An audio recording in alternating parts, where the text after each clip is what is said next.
साधु कहे, हर संत कहे, योगी कहे, सच और साहस है जिसके मन में, अंत में जीत उसी की रहे।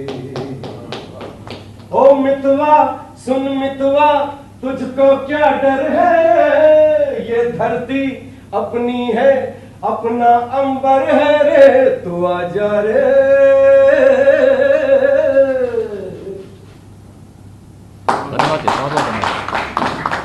मैं एक उपस्थित सभी महानुभाव, गुरुजन, सारे पॉइंट, सारे बिंदुओं पे बात हो गई है। अब मैं एक कलाकार का दर्द आपके सामने रख रहा हूँ कि कितनी महत्वपूर्ण है हम लोगों के लिए फिल्म इंडस्ट्री। मैं बहुत साल तक बॉम्बे इसलिए नहीं जा पाया क्योंकि किराया बहुत था। उस टाइम तो उतना किराया बहुत लगता था। बाद में दोस्तों ने जो कंट्रीब्यूशन दिया, सबने चंदा दिया, तो फिर हम बम्बई पहुँचे और वहाँ कुछ ही दिनों में हम वापस हो गए क्योंकि वहाँ इतना महंगा था कि हम वहाँ पर रह नहीं पाए। और जो हमारे रिश्तेदार थे उन्होंने भी असमर्थता व्यक्त की रखने के लिए। एक शाम बस उनके यहाँ चाय मिली, फिर उन्होंने कहा कि हमारा घर बहुत छोटा है, हम रख नहीं पाएंगे। तो मैं फिर लौट आया और फिर पैसे इकट्ठा किया, 1-2 साल बाद फिर वापस गया। तो इस तरह से हम हिंदी भाषियों को बहुत संघर्ष करना पड़ा बॉम्बे जाके, क्योंकि हमारे यहाँ ऐसी सुविधा नहीं थी, फिल्म सिटी नहीं थी, यहाँ पर डायरेक्टर प्रोड्यूसर्स के कोई ऑफिस नहीं थे। तो मुझे लगता है कि मेरा सपना भी साकार होने जा रहा है, इसलिए मुख्यमंत्री जी का मैं बहुत आभारी हूँ। 2 साल से मैं और अवनीश जी इस विषय पे हम लोग अध्ययन करते थे। मैं किसी न किसी को बुला के, जो मेरी समझ में आता था, दिल्ली से मुंबई से लेके आता था।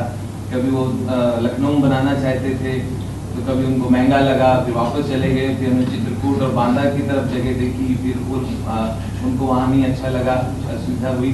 इस बार मुख्यमंत्री जी ने सारी बाधाएं दूर कर दी हैं, जिसके लिए मैं उनका अभिनंदन करता हूँ।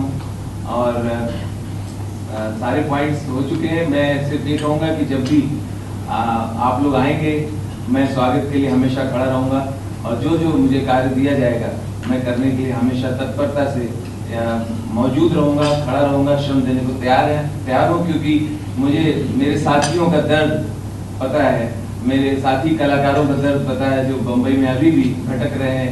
एक लड़का जो वहाँ कानपुर से हीरो बनने आया था, अभी वो मेरी गाड़ी चलाता है, लेकिन मैं समझता हूँ कि दोबारा वो एक्टिंग में आएगा क्योंकि इसके अंदर बहुत क्षमता है।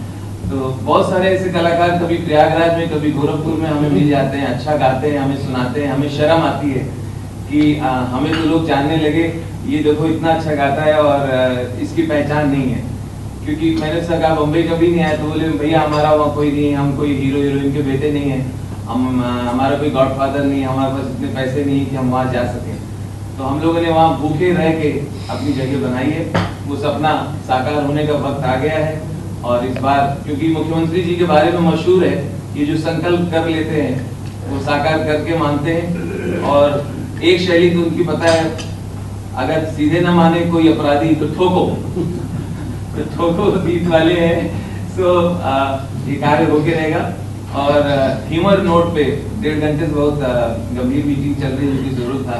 ह्यूमर नोट पे मैं जब हमारे देसाई साहब बता रहे थे ब्रैड पिट के बारे में, मुख्यमंत्री जी को वार्नर के स्टूडियो के बारे में बता रहे थे, तो मुख्यमंत्री जी और मैं, हम दो ही नहीं समझ पा रहे थे।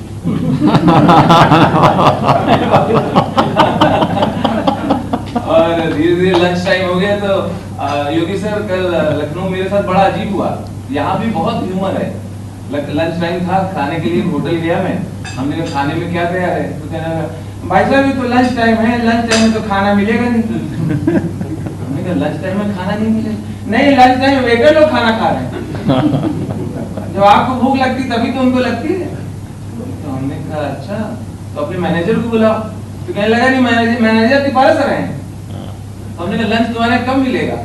बोले लंच के लिए आप जो है सुबह सुबह 8 बजे आ जाइए, कोई रहेगा नहीं, हम खिला देंगे।